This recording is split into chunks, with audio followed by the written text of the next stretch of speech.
1. In what ways did your media product use, develop, or challenge forms and conventions of real media products? From the beginning of my main task, it is clear I am challenging the conventions of a horror teaser trailer.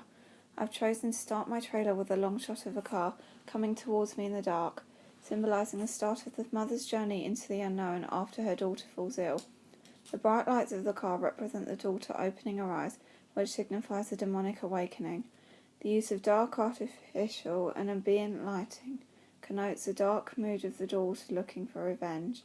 Visually, the scene shows the mother upset, kissing her dead daughter and intending to plant a false lead of the mother being the killer. This approach is often used in the horror genre to develop a false lead and add an element of suspense or surprise later on in horror films.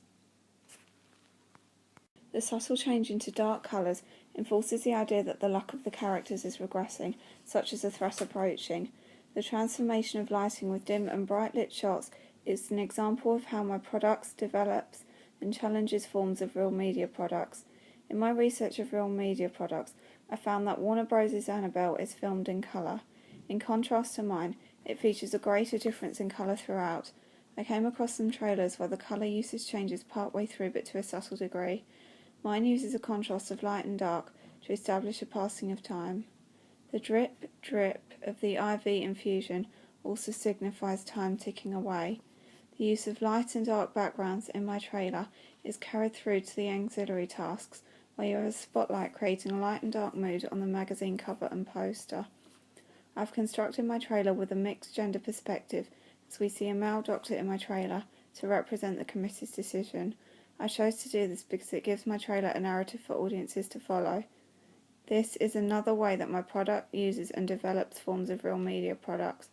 I've created my trailer to show the media convention of a deterring situation and building suspense ending in murder. The main character is shown in the same clothes as the narrative happens in a short space of time, and spirits in the supernatural genre often appear in the clothes they die in.